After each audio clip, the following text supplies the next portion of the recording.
Company का जो GM है किन्हीं का फ़ोन ही नहीं रिस्पॉन्स करते। हम लोग युवा लोग चुप हैं, इसी का फायदा कंपनी उठा रही है। हमारे माननीय मुख्यमंत्री हेमंत सोरेन का जो आदेश है 75% लोकल को रखा जाए, हम लोग मगर बाध्य होकर शांतिपूर्ण तरीके से सारे कामकाज को ठप करेंगे।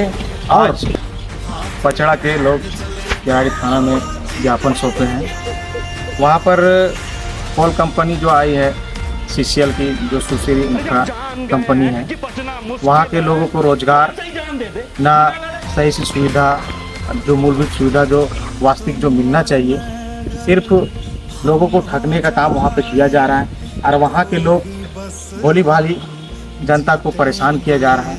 मगर आशा विश्वास के साथ हम लोग आज किराड़ी प्रशासन के समक्ष ज्ञापन सौंपे हैं। उपायुक्त महोदय के पास ज्ञापन सौंपा गया है।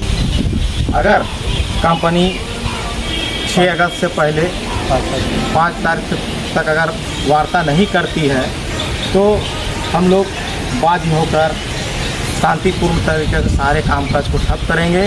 और जितने भी बाहरी वर्कर को जो रखा जा रहा है वहाँ पर, उसके विरोध में हम लोग उसके खिलाफ मोर्चा खोलकर उनका विरोध जताएंगे।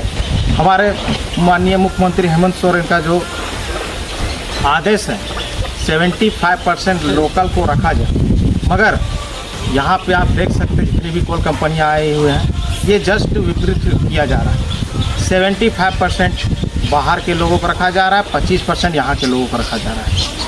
मगर जिस तरह का हम लोग युवा लोग चुप हैं, इसी का फायदा कंपनी उठा रही है। और अब चुप रहने का कोई भी बात अब बचा नहीं है। अब कंपनी के लिए सारे युवा लोग लड़ाई लड़ने के लिए तैयार हैं और इसके लिए हम लोग आर पार का लड़ाई लड़ेंगे।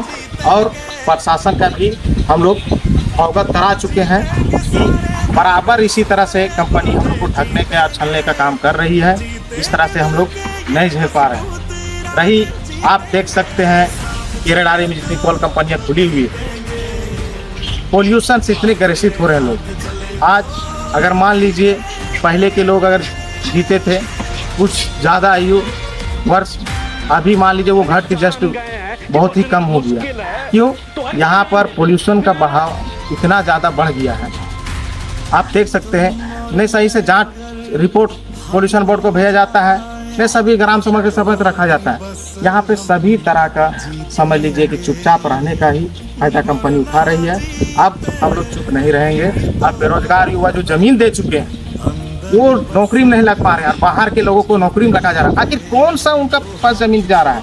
हम लोग जमीन दे रहे हैं, वो जमीन नहीं दे पाए हम लोग।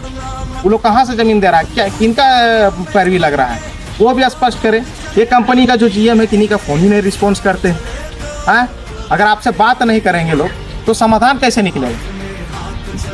कंपनी प्रबंधन से मांग करते हैं कि अविलंब वार्ता कर मामला को सॉर्ट आउट करने का काम करें, न तो बाध्य होकर आंदोलन किया जाएगा। धन्यवाद।